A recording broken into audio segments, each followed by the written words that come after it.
Ya sabéis que el lema de este año es contando sus grandes obras, pensando también en que necesitamos dar a conocer este amor tan maravilloso que Jesús tiene por nosotros. Dar a conocer todo lo que Él ha hecho por nosotros y la manera en la que lo ha hecho por nosotros. Reconocer su sacrificio en la cruz, y no solamente eso, sino reconociendo que como iglesia tenemos la misión de contar, la misión de anunciar. Es decir, como iglesia adoramos al Señor, bendecimos su nombre, proclamamos que Él es Dios, que Él es Rey, que es el Señor, pero también debemos contarlo. Y también nosotros, cada uno de nosotros tenemos una experiencia de vida que ha dejado nuestras vidas marcadas por el Señor y un encuentro con Él que nos ha permitido ver que con Él las cosas son diferentes, que las cosas son posibles, que las cosas marchan de otra manera. Eso es lo que el Señor ha hecho en nuestras vidas y eso es lo que debemos contar.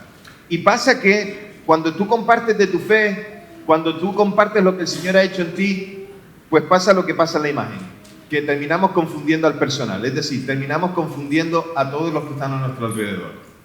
¿Por qué los confundimos? Porque generalmente cuando Dios obra, no lo hace en los términos humanos en los cuales los hombres piensan que Dios lo puede hacer o con aquellos razonamientos que los hombres puedan comprender. Cuando Dios actúa, Dios lo hace de una manera que deja a todo el mundo confundido.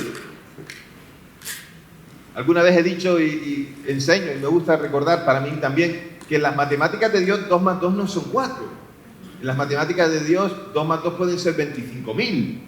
¿Por qué? Porque es Dios. ¿Quién lo puede cambiar si no solo Él? Ahora, si lo cambiamos nosotros, prueba a hacer un examen donde te pongan un problema que sumar 2 más 2, prueba a poner 25.000, a ver qué te pasa.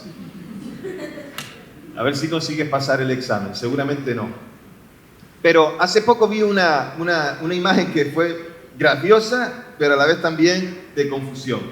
Partido de baloncesto, ya sabéis, tiros libres, estaban para tirar un tiro libre delante de la canasta, estaba el jugador ahí, tira su tiro libre, estaban los jugadores colocados en los laterales, ya sabéis, ¿sí? Los que gusta el baloncesto un poquito. El jugador estaba botando, la jugadora estaba botando la pelota, tira el tiro libre, lo falla, lo coge alguien del equipo contrario, que era su canasta que tenía que defender, se ve sola, bota la pelota y la mete. Entonces sus compañeros se quedan como diciendo, ¿hacia dónde voy? Y los contrarios se quedan como, gracias. Muy amable. La idea es que la confusión se quedó entre todos y ya los árbitros eran muy simpáticos, muy graciosos. La confusión la trae también cuando un guardia urbano, cuando un policía local está dirigiendo el tráfico. Eso es confusión. Porque no sabes para dónde te manda o cómo te manda. Y hay un montón de situaciones en las que habremos vivido, situaciones en las que o nos dieron pocos argumentos, o nos dieron pocas explicaciones, o los argumentos se contradecían con aquello que nosotros pensaríamos que era normal. Entonces, siempre hay confusión. El otro día estuvimos visitando a nuestra hija Sarai, fuimos a verla un par de días, y resulta que nos invitó para ir a su empresa, y para ver la empresa, una empresa grande, nos enseñó su entorno de trabajo, hicieron una jornada de puertas abiertas para los proveedores, los clientes, los familiares de los empleados. Fuimos, fue un buen tiempo, conocimos, supimos dónde nuestra hija se desenvuelve y tenían previsto hacer un tentempié en la azotea del edificio. Todo muy bonito, decorado, todo preparado, un catering, un grupo de música. ¿Qué te parece que nos empieza a llover? Oye, todo el año de sequía y el día que vamos a hacer un tentempié nos pone ahí a llover. Entonces, algunos de los jefes decían que, bueno, pues bajemos abajo. Y la gente bajando por las escaleras. Y otro venía y decía, no, que suba. Y otra vez vuelta y otra vez suba. Llegó un momento que mi esposa y yo dijimos, nos quedamos aquí como para estar moviendo mucho a Mabel. Y entonces dije, mira, te sientas aquí, cuando se decida, cuando todo el mundo ya esté en el mismo lugar, allí iremos nosotros. Y después de un tiempo de caos y de confusión, de sube para arriba, baja para abajo, no hay otra manera, solo se sube para arriba y solo se baja para abajo. Pero es una, no sé cómo se llama esto, ¿qué es? Pues, no sé cómo. Sí, es una redundancia, ¿no? Entonces, bueno, pues eso, después de mucho subir y mucho bajar, pues entonces decidimos quedarnos y ya todo sale. La confusión. Hay momentos en nuestra vida en las que tenemos confusiones Y claro, todo el mundo se queda como, esto no tiene sentido, o sea, esta orden o esta... Pero no hay sentido, entonces todo el mundo se queda confundido. Las acciones nos dejan confundidos, intentar justificarlo no podemos porque no hay sentido. Y yo voy a mostraros un pasaje en la Biblia en la que hubo un montón de confusión, pero también a mí me parece que es uno de los pasajes de la Biblia más divertidos. ¿Saben que la Biblia tiene humor? Sí, ¿lo sabíais? No. La Biblia es... el que lee la Biblia y no se ríe es porque no tiene sentido el humor. Juan capítulo 9. Y cuando digo Juan capítulo 9, algunos saben que voy a hablar de él. ¿De quién? Del ciego sanado de nacimiento. Y ustedes dirán, ¿y si tú te lo sabías, para qué nos preguntas? Venga, Juan capítulo 9, ¿lo buscamos? Son 41 versículos y ¿a que no sabéis qué? Los voy a leer. ¿Sí? Pero bueno, no hay tantos nombres, no os preocupéis. No es como en Esdras, que nombre va, nombre viene. Por cierto, si alguno tenía dudas de qué nombre ponerle al niño cuando naciera, capítulo 10 de Esdras. Ahí tienes una tira, ¿sí? Dice la palabra del Señor. Mientras pasaba Jesús, vio a un hombre ciego de nacimiento y sus discípulos le preguntaron diciendo, Rabí, ¿quién pecó, este o sus padres, para que naciera ciego? Respondió Jesús, no es que pecó este, ni tampoco sus padres, al contrario, fue para que las obras de Dios se manifestaran en él. Me es preciso hacer las obras del que me envió mientras dure el día. La noche viene cuando nadie puede trabajar. Mientras yo esté en el mundo, luz soy del mundo. Dicho esto, escupió en tierra, hizo lodo con la saliva y con el lodo untó los ojos del ciego y le dijo, ve, lávate en el estanque de Siloé, que significa enviado. Por tanto fue, se lavó y regresó viendo. Entonces los vecinos y los que antes lo habían visto, que era mendigo, decían, ¿no es este el que se sentaba para mendigar? Y unos decían, este es, y otros, no, pero se parece a él. Él decía, yo soy. Entonces le decían, ¿cómo te fueron abiertos los ojos? Y él respondió, el hombre que se llama Jesús hizo lodo, me untó los ojos y me dijo, ve a Siloé y lávate. Entonces cuando fui y me lavé, recibí la vista. Y le dijeron, ¿dónde está él? Y él dijo, no sé. Llevaron ante los fariseos al que antes era ciego, porque el día en que Jesús hizo lodo y le abrió los ojos era sábado. Entonces los fariseos le volvieron a preguntar de qué manera había recibido la vista y les dijo, él me puso lodo sobre los ojos, me lavé y veo. Entonces algunos de los fariseos decían, este hombre no es de Dios porque no guarda el sábado. Pero otros decían, ¿cómo puede un hombre pecador hacer tales señales? Había una división entre ellos y entonces volvieron a hablar al ciego, ¿qué dices tú de él, puesto que él te abrió los ojos? Y él dijo, que es profeta.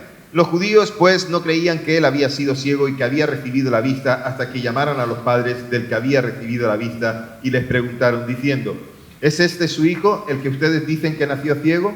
¿Cómo pues ve ahora? Respondieron sus padres y dijeron, sabemos que este es nuestro hijo y que nació ciego, pero cómo ve ahora no lo sabemos. O quién le haya abierto los ojos, nosotros tampoco lo sabemos. Edad tiene, preguntadle a él y él hablará por su cuenta. Sus padres dijeron esto porque tenían miedo de los judíos, porque ya los judíos habían acordado que si alguno confesaba que Jesús era el Cristo, fuera expulsado de la sinagoga. Por esta razón dijeron sus padres, edad tiene, preguntadle a él. Así que por segunda vez llamaron al hombre que había sido ciego y le dijeron, da gloria a Dios. Nosotros sabemos que este hombre es pecador. Entonces él respondió, si es pecador, no lo sé. Una cosa sé, que habiendo sido ciego, ahora veo. Aquí está el primer chiste. O sea, yo no lo sé, pero yo antes no veía y ahora veo. Explícamelo vosotros. Y luego le dijeron, ¿qué te hizo? ¿Cómo te abrió los ojos? Les contestó, ya les dije y no escucharon, porque no lo quieren, ¿por qué lo quieren oír otra vez? ¿Acaso quieren ustedes también hacerse sus discípulos? Este es el otro chiste. Entonces lo ultrajaron y dijeron, tú eres discípulo de él, pero nosotros somos discípulos de Moisés. Este es otro chiste. Y nosotros sabemos que Dios ha hablado por Moisés, pero no sabemos de dónde sea. Y respondió el hombre y le dijo, pues en esto sí tenemos una cosa maravillosa, que ustedes no sepan de dónde es y a mí me abrió los ojos. Este es otro chiste. Sabemos que Dios no oye a los pecadores, pero si alguien es temeroso de Dios y hace su voluntad, a ese oye. Este no es un chiste, sino un zasca. Y desde la eternidad nunca se oyó a alguien que abriera los ojos de uno que había nacido ciego. Si éste no procediera de Dios, no podría hacer nada. Le contestaron diciendo: tú naciste sumido en pecado y tú quieres enseñarnos a nosotros. Y lo echaron fuera.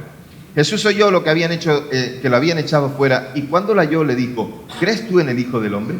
Él respondió y dijo: Señor, ¿quién es para que yo crea en él? Y Jesús le dijo: lo has visto, y el que habla contigo, él es. Y dijo: creo, Señor. Y lo adoró. Y dijo Jesús: para juicio yo he venido a este mundo, para que vean los que no ven, y los que ven sean hechos ciegos. Y al oír esto, algunos de los fariseos que estaban con él le dijeron: ¿acaso somos nosotros también ciegos? Les dijo Jesús: si fueran ciegos no tendrían pecado, pero ahora porque dicen vemos, su pecado permanece. Señor, abre nuestro entendimiento acerca de tu palabra. Señor, muéstranos tu voluntad en ella. ¿Qué cosas, Señor, quieres que nosotros hagamos?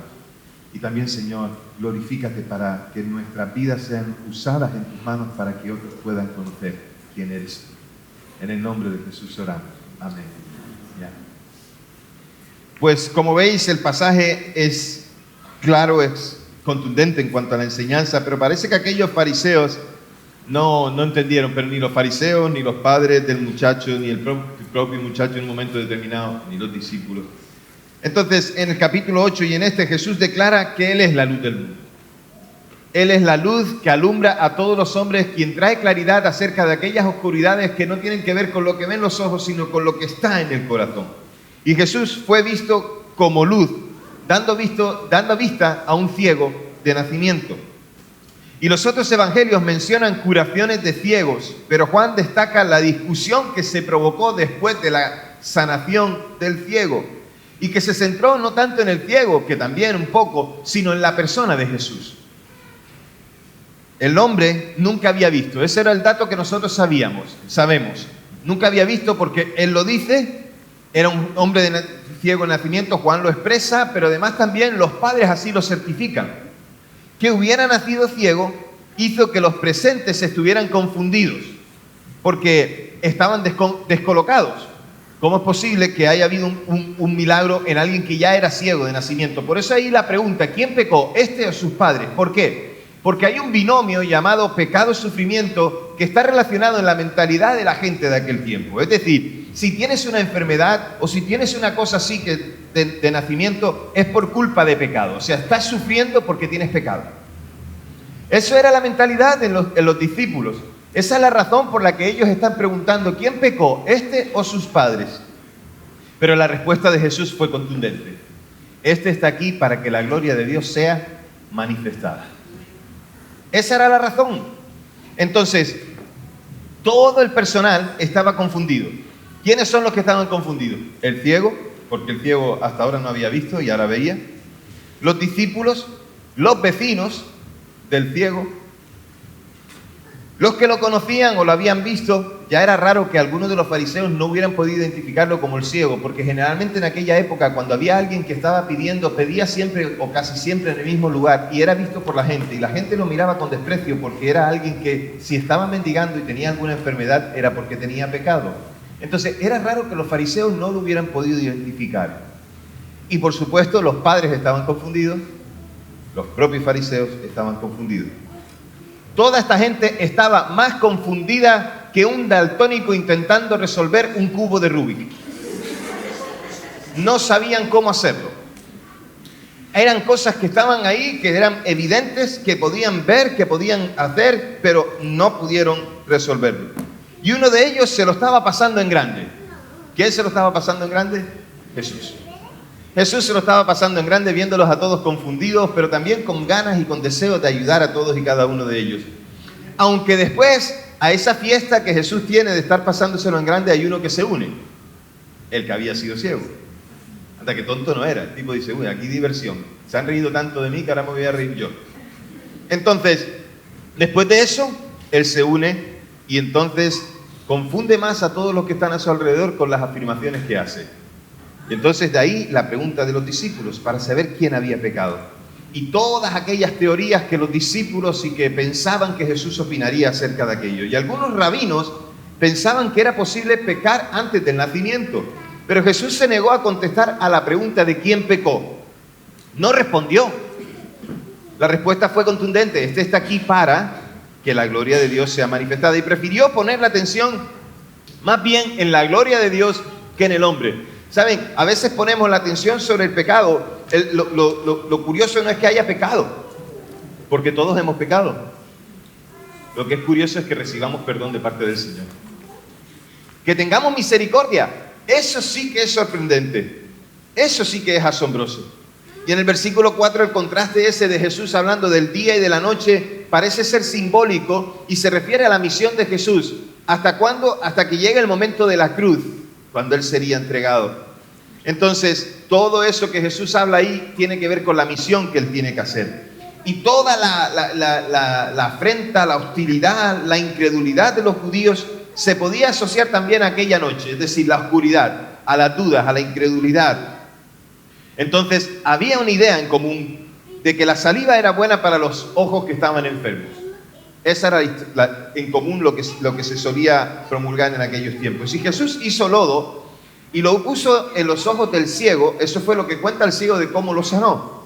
Pero en realidad su sanidad no fue por el lodo puesto en los ojos, sino que su sanidad fue por la obediencia del ciego a Jesús, porque fue al estanque de Siloé a lavarse donde Jesús le había dicho.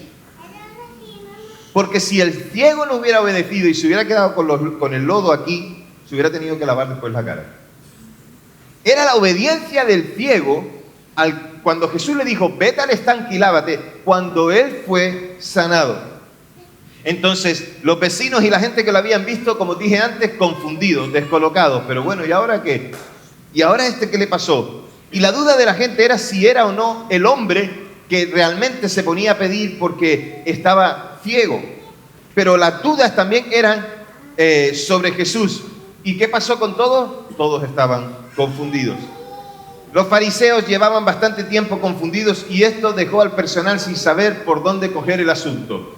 No sabían por dónde cogerlo. Estaban confundidos porque todo lo que Jesús enseñaba los descolocaba. Todo lo que Jesús hacía los descolocaba. Y entonces ellos vienen con otra situación que la cogen con pinzas y dicen, ¿qué hacemos con esto? Y la clave está en el milagro que fue hecho no sobre la vida del ciego, sino en el momento que fue hecho. No pudiendo justificar el milagro, entonces atacan a Jesús porque cuando hace la sanidad es en el día de descanso, en el día del sábado, en el supuesto día en el que no se podía hacer nada. Jesús también combatió a los fariseos por esta idea. Les dijo y les habló acerca de esto. Era una contradicción, ¿verdad? Es aquel deseo de decir, no, pero esto debería ser de una forma y no de otra. Por ejemplo, un jefe, si hay alguien que se pone enfermo, un jefe diría, jolín, pues ya se podía haber puesto fin de semana en vez de entre semana. Pero un empleado diría totalmente lo contrario. ¿Para qué me puse enfermo el fin de semana si me podía haber puesto enfermo entre semana? Claro, era una manera de discutirlo, de ver cómo se podían poner de acuerdo. Y el milagro lo dejó sin argumentos, pero que fuera el sábado era la oportunidad para acusar a Jesús. Y la disputa del caso era entre los legalistas estrictos de la ley, que estaban preocupados por las reglas del sábado, y los otros que estaban tan impresionados de que un pecador, porque acusaban a Jesús de pecador, que un pecador hiciera estas señales. Y el ciego le da la categoría a Jesús, lo eleva a autoridad, porque los fariseos decían que Jesús era un pecador, pero el ciego eleva la categoría o la personalidad de Jesús al nombrarle ¿qué? Profeta. Porque los profetas en aquel tiempo de Jesús, cuando Jesús viene, escaseaban. El último fue Juan el Bautista. Y ellos tenían en alta estima los profetas de aquel Antiguo Testamento que venían al pueblo. El hombre ciego lo eleva a profeta, porque eran los que hacían estos tipos de milagros. Eran los que hacían este tipo de cosas. Y los versículos siguientes demuestran la insistencia en la incredulidad de aquellos hombres, en no creer. Los judíos no creían las palabras del hombre y no podían admitir que había nacido ciego. Entonces le preguntaron a los padres para buscar un argumento en contra en cuanto a que haya nacido ciego. Oye, ustedes se equivocaron, sí que veía un poquito, pero no veía por un ojo y por el otro no. Lo que pasa es que ustedes pues dijeron que era esto. Había alguna manera en la que querían cogerlo, pero es claro el prejuicio contra la idea de que un hombre nacido ciego pueda recibir la vista. Para ellos no concebía esto, por eso estaban confundidos y se rascaban la cabeza como el de la imagen diciendo, ¿cómo va a ser esto posible? ¿Cómo va a ser posible? Hace poco me han contado un testimonio precioso en Las Palmas de Gran Canaria. Una mujer que ya estaba recibiendo la quimioterapia con un cáncer muy, muy invasivo, muy fuerte, muy fuerte, muy fuerte. En un momento determinado ella ora al Señor, cree al Señor que Dios la está sanando, que Dios la está tocando. Le hacen otras pruebas para descubrir cómo está, para mirar cómo está el tumor, cómo está el tumor. El tumor había desaparecido por completo, no hizo falta más quimio. Y el médico que miraba los resultados y miraba no sé cómo se llaman las pruebas esas, me da igual, no es importante ahora. Miraba eso y decía, lo que está claro es que tú tenías un tumor. Entonces, como tú crees en el Señor, puedes decir abiertamente, firmemente, que este es su vida. Médico confundido. Yo puedo imaginar que toda esta gente también estaba confundido, que no sabían cómo explicar todas aquellas cosas. El milagro era tan evidente que no lo podían ver. Tan evidente, como si yo te pregunto, ¿dónde está el saltamonte? Si yo te pregunto dónde está el saltamonte, a que tú no lo averiguas. He preferido coger un saltamonte porque me cabe en la palma de la mano. Pues imagínate, si cojo un canguro lo tengo que agarrar. Pero lo cierto es que era muy evidente. Muy, muy evidente. No querían ver la realidad, no querían ver lo que estaba delante de sus ojos, no podían darse cuenta y solo los padres podían confirmar que había nacido ciego, pero ellos tampoco podían explicar el milagro. Por temor a los fariseos, los padres se lavaron las manos, dijeron, oye, preguntarle a él que ya tiene edad, es grandito, ya cumplió la mayoría de edad, acaba de votar. Entonces, pregúntenle a él. Entonces, los padres se lavaron las manos porque también tenían miedo de ser expulsados de la sinagoga, porque encima de tener un hijo ciego y ser señalados como tal, y la pregunta en todo el mundo de quién pecó, si el niño o sus padres, la gente los miraba, y el único lugar al donde podían ir y sentirse un poco identificados era con la sinagoga. Y ser expulsados de la sinagoga era todavía un desprecio mayor que todo lo que ya estaban viviendo. Los padres, evidentemente, tenían miedo. Y los fariseos vuelven a decir, oye, da gloria a Dios. El decir da gloria a Dios era como un juramento que exhortaba a la persona a decir la verdad. Tienes que decir la verdad, es como poner a Dios por testigo. Entonces, los judíos estaban convencidos de que Jesús era pecador, que él estaba faltando a las estrictas normas del sábado, y el propio conocimiento que el hombre tenía de Jesús se basaba en una experiencia personal, o sea, lo que ha hecho Jesús por él. No tenía comentarios que hacer sobre el aspecto técnico de la sanidad, porque aquel hombre no era médico, pero su vista fue restaurada. Y los opositores quedaron confundidos por el hecho de la curación y cambiaron el método usado. Entonces, en vez de preguntarte por la sanidad, ahora vamos a preguntarle al ciego acerca de quién es ese y por qué lo hizo el sábado. Entonces, aquí es donde el ciego entiende que tiene que unirse a la fiesta de Jesús. Y esto me encanta. Porque el ciego, a lo mejor, no sé, yo creo que Góngora y Quevedo eran descendientes del ciego. Quien entiende un poquito de literatura saben que a Góngora y a Quevedo les gustaba mucho la ironía y la picaresca. Entonces yo creo que el ciego era de la escuela esa. Estudiaron en la misma escuela. Lo cierto es que se une a la fiesta de aquellos que está haciendo Jesús en la confusión para preguntarle a los fariseos si ellos se quieren hacer discípulos de Jesús. Evidentemente esto era sacarle toda la ira a los fariseos. Los pusieron, aquellos se les salían, la pena se le marcaban aquí. ¿Tú has visto cuando una persona se enfada que la pena se le marcan aquí, se pone rojo como un tomate y empieza a gritar que tú dices, ¿pero qué está diciendo? Que no lo entiendo. Pues esta era la reacción de los fariseos. Entonces esto llevó a decirle los fariseos a que había sido ciego, nosotros somos discípulos de Moisés. Tú eres el que has nacido sumido en pecado. Iglesia, y lo que nos muestra el pasaje es que Dios hace cosas que son sobrenaturales y que Dios las sigue haciendo hoy. Porque los fariseos del tiempo de Jesús usaron argumentos similares a los que se usan hoy con algunas autoridades médicas o las personas que hablan de ciencia para justificar que Dios no hace milagros, que eso era de otro tiempo. Incluso hasta los cristianos que lo niegan, no lo puedes comprender. Y la experiencia vivida no era suficiente argumento para muchos, pero el hombre que había sido ciego dijo en su argumentación que él había visto, que él veía ahora, que antes no lo había hecho. Sugirió que Dios solamente puede hacer lo que hace a aquellos que hacen su voluntad, por lo cual también él se declaró como temeroso de Dios. Y dice que esto no lo haría por los pecadores.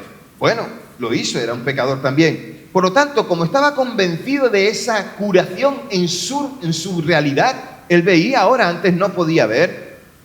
No había precedente que pudiera decir que se le abrieran los ojos a un hombre ciego de nacimiento. Por lo tanto, aquella sanidad tenía que venir de alguien superior, de alguien especial, de Dios mismo. No había otra manera. Los judíos de mente teológica o de cabeza cuadrada no tenían argumentos. ¿Y qué hicieron al final con él? Lo echaron. Lo acusaron de pecador, de mentiroso, lo despreciaron, lo excomulgaron. Y esto es justo lo que representa la religión. La religión representa todo esto, es agarrarse a un clavo ardiendo que argumenta sobre normas y un desprecio al poder de Dios. Esto es la religión. La religión habla de normas, de leyes, de conductas, tienes que hacer, tienes que decir, tienes que ir, pero habla poco del poder de Dios y de su obra maravillosa. Entonces, este ciego o el que había sido ciego ahora está contando las maravillas de Dios, está contando las grandes obras de Dios y se las está contando a todos los que están alrededor, a todos aquellos que han sido confundidos, que están descolocados, a los vecinos, a sus padres, a los propios discípulos, a los fariseos, a toda la gente alrededor, a él mismo. Está contándole a todos, él está diciendo cuál ha sido su experiencia. No tiene cómo explicarla, solamente que él era antes ciego y ahora ve, que antes era un pecador y que ahora ha sido sanado y restaurado. Eso es lo que él puede contar, es lo único que puede contar. No tiene otra explicación. Y entonces Jesús, al enterarse de todo, porque toda esta historia, todo este relato, es el primer encuentro de Jesús con el ciego.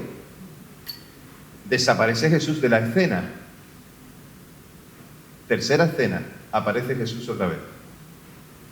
Evidentemente, alguien tuvo que contar todo lo que pasó, y entendemos que alguien le tuvo que contar a Juan todo esto, posiblemente el propio ciego. Todo lo que sucedió. Juan lo escribe. Y es Jesús en esa tercera escena cuando aparece que dice, cuéntame que todo lo que ha pasado, y se lo cuenta. Entonces, cuando Jesús se ve cara a cara al ciego, y el ciego lo ve a él, le reta a que si había sido ciego, preguntándole si creía, al que había sido ciego le pregunta, ¿crees en el Hijo del Hombre? ¿Crees en mí? Y entonces el hombre que había sido sanado creyó y le dijo, sí creo, te seguiré, estaré contigo, voy contigo, evidentemente te identifico porque tú eres el que me has sanado. Se sembró una semilla de fe en el corazón de aquel que era ciego, y esta fe se desarrolló hasta tal punto de decir, si tú me sanaste y eres enviado de Dios, yo creo que tú eres el enviado de Dios. La experiencia de aquel transformó la vida de aquel hombre y también sorprendió a todos los que estaban alrededor. La misión de Jesús lleva a la gente a un punto de crisis, a un momento en el que ya no tienen más esperanzas, a donde ya no pueden mirar más y donde se pueden agarrar del Señor. De ser excomulgado de la sinagoga y por los hombres a ser recibido por Jesús, el Hijo de Dios, el Rey de Reyes, el Señor de Señores. Pues déjenme decir una cosa. Prefiero ser expulsado del lugar de los hombres, donde hay normas de hombres, y ser recibido por el Señor en sus atrios, donde hay gozo, donde hay alegría, donde hay paz, donde hay esperanza, donde hay fe, donde hay perdón, donde hay regocijo, donde hay fiesta, algarabía, porque allí el Señor envía bendición y vida eterna. Mejor es un día en tus atrios, dice la palabra, que 1000 fuera de ellos. Si echaron a este hombre de allí, pues creo que hasta fue bueno para él. Y él como testigo, y el ciego recibió tanto la visión física como la vista espiritual. Y los fariseos tenían la visión natural y creían tener la espiritual, pero su reacción ante Jesús mostró que ellos eran verdaderos ciegos, y Jesús se los dijo. Los fariseos en aquel tiempo no podían decir, no no se os ha dicho, se os ha dicho. Ahora ya no tenéis excusa, se os ha advertido. Y Jesús estaba declarando que la ceguera voluntaria conlleva culpa. Cuando tú ves el milagro, cuando ves al Señor, cuando ves su obra y niegas lo que Él puede hacer, si dices no quiero creer, eso genera culpa o conlleva culpa. Y en este caso, el rechazo era al mensajero de Dios, al enviado de Dios, al Emanuel, era el rechazo al mismo Dios. Entonces aquellos fariseos no tenían ninguna excusa en cuanto a su rechazo. Ellos se estaban declarando ciegos delante de Dios. Y iglesia, es también un desafío en nuestro tiempo y es un desafío también para nosotros. Es un desafío por cuanto hoy la iglesia no puede decir, no voy a creer, no voy a identificar los milagros de Dios. Dios sigue obrando, Él no ha cambiado. Lo que tú necesitas entonces es vivir esa experiencia de ver los milagros de Dios. Dile a Dios que haga milagros en tu vida. Oye, me extraña mucho que no los puedas identificar hasta el día de hoy. Pero no hay mejor milagro que el cambio de una vida transformada. Aquel hombre creyó. Es mucho más importante su fe en el Señor que su sanidad física. Lo importante es que identificó al Salvador. Y hay muchos que necesitan que la iglesia les cuente las grandes obras de Dios por vidas transformadas. Mira al que está a tu lado. Mira al que está a tu lado. Es una vida transformada por Dios. Ahí donde tú estás mirando a esa persona había un antes y hay un después. Hay un antes porque había un momento en el que eran ciegos porque no conocían del Señor. Hay un durante porque hay un momento en el que se encuentran con el Señor. Y hay un después porque hay una vida totalmente nueva, transformada y cambiada, que da testimonio de lo que el Señor ha hecho. Y oye, cuenta las cosas maravillosas que Dios ha hecho. Mira, un meme súper gracioso. Yo es que a veces me encantan los memes estos que veo por ahí porque digo, esto lo voy a usar para evangelizar. Y el meme era el siguiente, lo vi ayer, casi me muero de la risa. Una persona testificándole a otra y le dice, oye, pero es que yo no creo en la Biblia porque fue escrito por hombres. Y este le contesta, no, ¿y por qué va a ser escrita? Por perros. ¿Quién la iba a escribir? Si esto es lo milagroso, que Dios usara a vasos de barro que eran impuros para que escribieran aquello que Dios quería transmitirnos a nosotros, que también somos impuros. ¿Por qué no iba a escribir? Que la película del simio de los monos, ¿cómo se llama esto? El planeta de los simios, eso. Gracias por ayudarme, que se me lenguó la traba. Es una película. Que es una película. Que los únicos que hemos sido creados con intelecto hemos sido nosotros. Que los únicos que tenemos entendimiento hemos sido nosotros. ¿Con quién lo va? Hay tantas cosas que el mundo necesita escuchar y hay tantas cosas que necesitamos contar. Hay tantas cosas que nosotros necesitamos decir. Y si no las decimos nosotros en base a nuestra experiencia, ¿quién las va a contar? ¿Quién va a contarle al mundo que el Señor sigue obrando y sigue haciendo milagros? ¿Quién va a contarle al mundo que el Señor sigue transformando vidas, que sigue dando paz, que sigue dando esperanza, que sigue dando perdón de pecados y sigue cambiando el destino de muchos hombres y mujeres que deciden dejar el camino al infierno para ir el camino hacia la salvación, hacia la vida eterna, hacia el cielo, con Jesús, con Dios, con el Espíritu Santo, por la eternidad? ¿Cuántos están cambiados por eso? Aquí hay muchos que estamos cambiados por eso. Cuenta todas estas cosas. A veces el mundo quiere usar la ironía. No, los que tenemos que usar la ironía somos nosotros. Pero la ironía de parte del Señor, aquella sana que le ayuda a la gente a pensar, a responder. Hay algunos que estudian los textos, que estudian las cosas. Hay otros que simplemente escuchan. Pero ¿saben? No damos respuestas como si fuéramos máquinas automáticas. No. Damos aquellas respuestas que pensamos que vienen de parte de Dios por su palabra y les hacemos entender a la gente, porque la gente pone excusas para no poder creer, porque están confundidos, porque creen unas cosas, piensan unas cosas, viven de una manera, pero cuando el Evangelio llega, los deja rotos, los deja locos, los deja descolocados. Cuando el Evangelio llega, los deja, pues como estabas tú. Cuando llegó el Evangelio a tu vida, ¿tú te acuerdas cuando llegó el Evangelio a tu vida? Te dejó loco, te dejó confundido, descolocado. ¿Cómo es esto que me estás diciendo? ¿Qué? Una característica que me encanta en el ciego es que dice, cuando él le expresa, él dice que Dios solamente socorre a aquellos que hacen su voluntad, lo cual dice que del ciego eran temerosos. Muchos de nosotros hemos tenido que ser temerosos de Dios para acercarnos a Él. Y déjame decirte algo, iglesia. en el mundo en el que nosotros vivimos, aunque no pertenecemos a él, hay mucha gente temerosa de Dios. Están esperando que Dios intervenga en su vida. Y están esperando que alguien como tú o como yo llegue a su vida. Y que entonces les diga que en Jesús hay salvación, que hay una respuesta, que hay paz, que hay perdón. Iglesia, somos llamados a hablar. Somos llamados a contar y dejar confundida a la gente. Esta semana fui a ver a mis compañeros de trabajo del Leroy Merlin. Y yo siempre que voy le suelto alguna púa, claro, no voy a ir allí por ir. Yo voy y cuando estoy allí siempre les dejo caer algo, ¿no? Y uno de mis compañeros con los que estaba hablando estaba preocupado por algunas situaciones, por algunas cosas.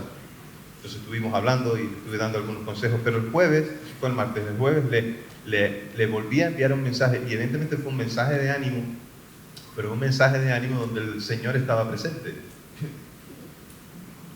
Yo no soy psicólogo, ni estoy dando consejos psicológicos, yo hablo del Señor, que es lo que sé hacer, ¿vale? Entonces le hablé del Señor. Me contesta el mensaje, ¿y saben cómo me contestó? Estaba descolocado, estaba confundido, porque la gente del mundo le decía, a ese que te está haciendo eso, machácalo, tienes poder para hacerlo porque eres jefe. Y yo le estaba invitando a hacer totalmente lo contrario.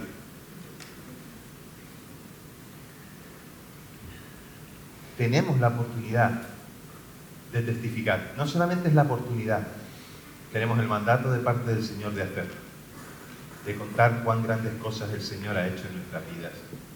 Hay hombres y mujeres que están perdidos, hay hombres y mujeres que están necesitados. Y tú dices, ¿dónde están? Los tienes cerca de ti. No dejes que te confundan, sino muestra tu seguridad en Dios. Porque el ciego, una de las cosas que tenía era, mira, estoy claro, esto está claro, o sea, yo no veía y ahora veo. No hay más. O sea, esta es mi seguridad.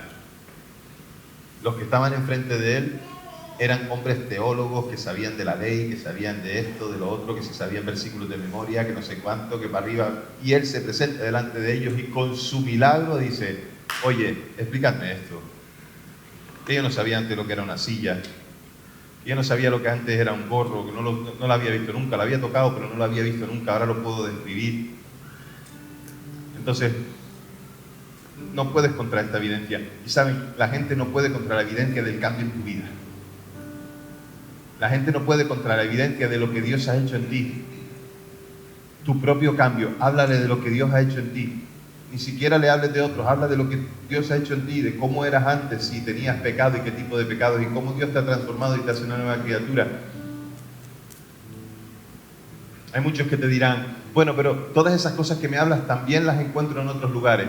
Pero hay una cosa que siempre le preguntas y nunca te podrán responder. ¿Pero tienes paz? Casi ninguno te va a decir que la tiene. Y el que te dice que la tiene, te está mintiendo. Iglesia, Dios ha venido para confundir el entendimiento de los hombres. Jesús vino para eso, para descolocarnos. ¿Cómo creer si no todo lo que la Biblia habla acerca de Dios? ¿Cómo si no poder entender todas esas cosas? El Señor hace posible que en el encuentro con Él podamos darnos cuenta de todo ello. Cierra tus ojos donde estás, vamos a orar. Señor, un día estábamos confundidos. Y como este hombre ciego, podríamos decir ahora que ahora veo. Te hemos conocido a ti. Ahora sabemos quién eres. Ahora sabemos cómo eres. Y Señor, cada día que nos acercamos más a ti, te conocemos más, nos sorprendemos porque no hay nadie como tú. Solo tú comprendes mi necesidad, solo tú comprendes mi dolor, solo tú comprendes, Señor, que haya tenido maldad. Y tú, Señor, has cambiado todo eso, todo ese dolor, todo ese luto, todo ese llanto, lo has transformado en gozo, Señor. Nos has cubierto con un manto de alegría, Padre, con tu misma presencia que vives en nosotros. Padre, y nos has transformado, nos sacaste de donde estábamos para ponernos en un lugar nuevo. y estamos en ese camino donde la fe que fue sembrada y que va teniendo su fruto, Señor, nosotros vamos viéndola poco a poco, como va creciendo en nosotros. Señor, queremos contar esta experiencia a todos aquellos que están a nuestro alrededor, a muchos que están perdidos, Señor, y que no tienen esperanza en ti. Queremos hablarles de la misericordia que tú tienes por ellos. Enséñanos como iglesia, ayúdanos como iglesia a poder hacerlo, Padre. Te lo suplicamos, Señor, en el nombre de Jesús. Amén. Amén. ¿Tienes tu lista de 5 personas por las que estás orando? ¿Tienes tu lista de 5 personas a las que les estás hablando del Señor? Son las mismas 5 de la lista de oración. ¿Tienes tu lista de personas a las que les vas a contar cuán grandes cosas ha hecho Dios en ti? Se van a quedar confundidos, van a quedar flipados, todo lo que tú quieras, pero te estás dando la oportunidad de que vaya al estanque de Siloé, se lave los ojos y pueda ver. Y esa es nuestra responsabilidad de cada uno de nosotros. Es nuestra responsabilidad decirle a la gente que Dios les ama.